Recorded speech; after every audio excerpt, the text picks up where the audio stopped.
So welcome to the first official video on the YouTube channel about my Mark III Focus RS.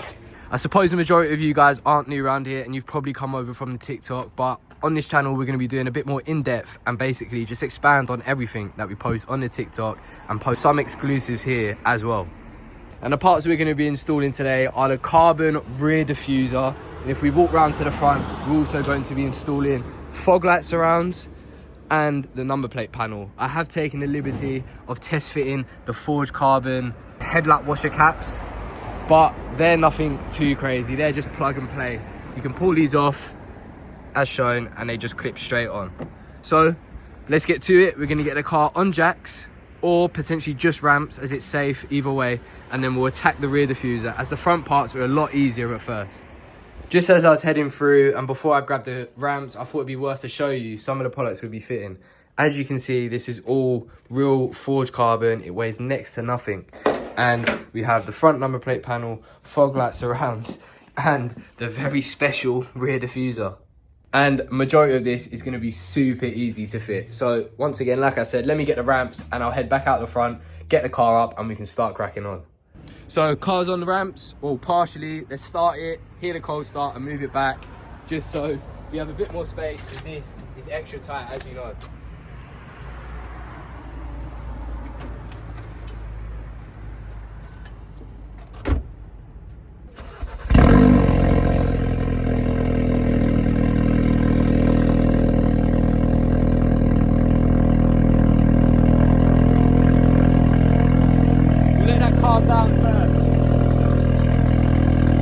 Now the car's on and it's calmed down, we'll get it rolled back up onto the ramps and, like I said, make a bit more room to actually work on this.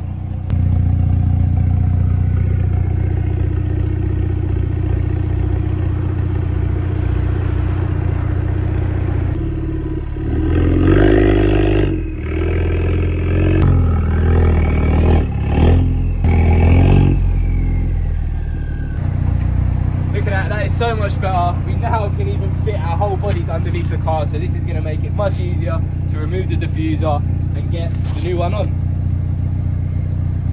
Now that is seriously impressive. We have so much room to work, so let's get this and we'll do a little time lapse of installing. Any important points, I'll pass it over to you guys as well. So our initial plan for this and way of attack is going to be, we're going to remove these corner spats on either side, and then we're going to remove the whole diffuser as one. We're going to leave the Maxton kit attached. We might strip it in the future, but as of currently, for sake of cause and ease of process, we'll be removing it all in one piece. So let's get started.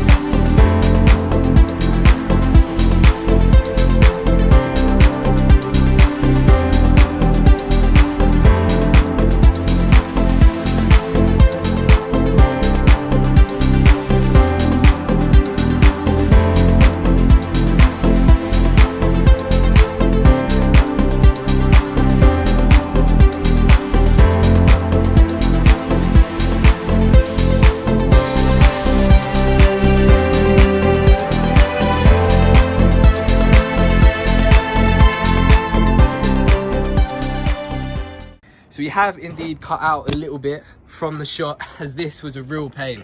However, as you can now see, this full diffuser is free from the car. All it takes now is a couple clips around the top, and I'll let you know when that's finished, because I have a big assumption that is also going to be a pain.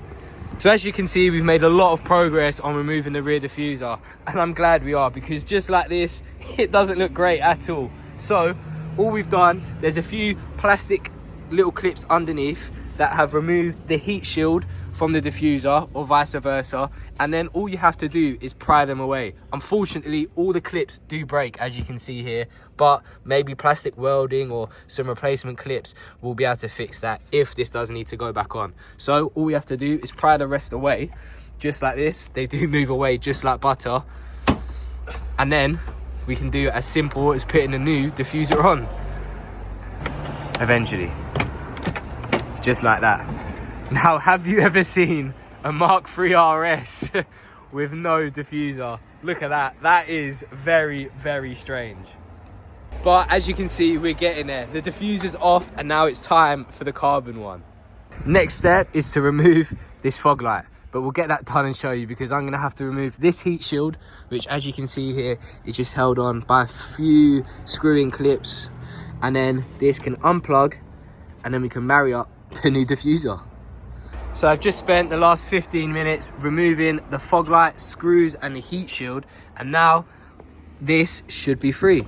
There you go. So now let me get this removed and we'll test fit the diffuser. So we have put the diffuser on for a test fit, and let me show you guys.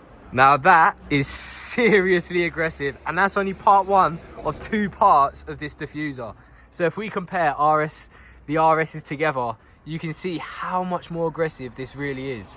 And the tips will still come out just a little bit because we have this gap to close, and it's about flush now.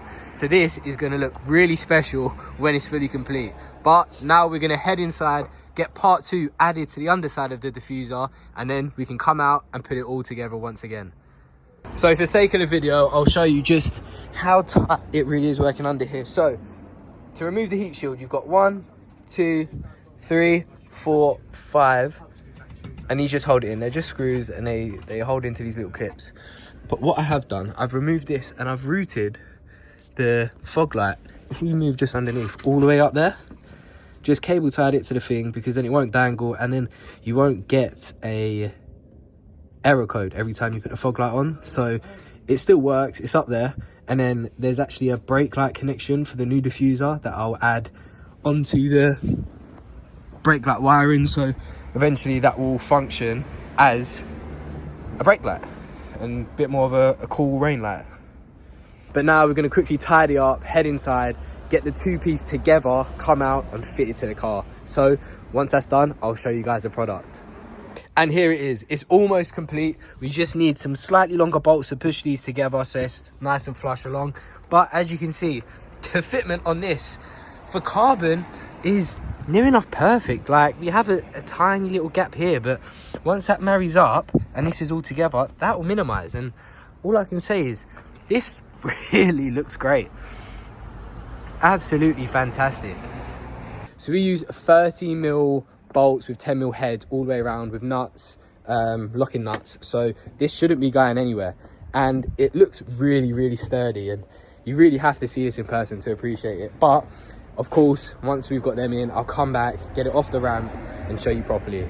And we'll also get to install in the rest of the carbon parts on the front. So we ran into a problem, and that was getting the connection from our new fog light to the original one, because as you can see here, it's a male and female connector for the original parts, but we're just provided with 3 cables just like this. So what we're planning on doing is removing this connector from here, taking the wires back a little bit, and basically just joining them. We have found out that the white is live and the black is earth. So once we deep-in this one, we can connect these and it'll be perfect. So what we'll do now is just show you a little example of these actually working with the light on. So if we connect up the earth and we connect up the live, as you can see, the light comes on. You'll notice that there is also a third switch just here, but this is for like a flashing type switch. So basically we're going to leave this blank, probably cut the end off and seal it, and then just use it as an ordinary fog light. The original plan was to wire up to the brakes, so this comes on as and when we brake. However, it is actually a legal requirement to have a fog light on the rear. So we're taking this example and we're going to connect it this way, and therefore it should just flow a bit easier past MOT, and we'll get no confusion on the road. And finally, once that is complete, we will do that and come back to you guys with the finished product for the rear, and then we can move on to the front.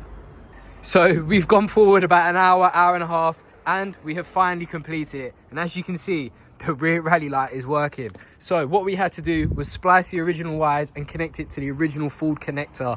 This was a pain, but with a few heat shrinks, it was perfectly fine. So as you can see, the light's on now. If we head round to the driver's seat and we turn the light off, you can see the light will now be off, and it's just kind of reflective. So that is it for the rear diffuser. But now if we head round to the front of the car, you can see we're now going to be attacking the front number plate panel and the fog light surrounds. We've already removed the RS badge and the number plate, and now we're going to start attacking these. So I'll put you guys in a mount and you can watch.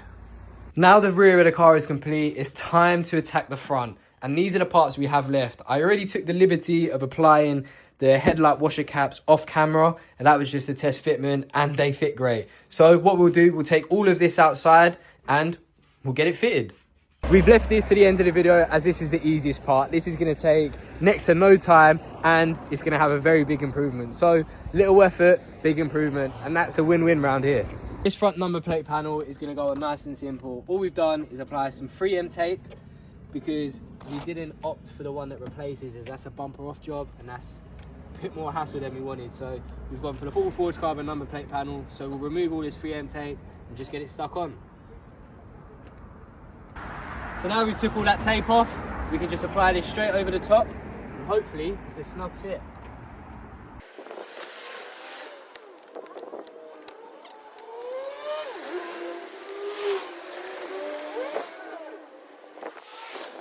And that's how simple the installation of a front number plate panel was.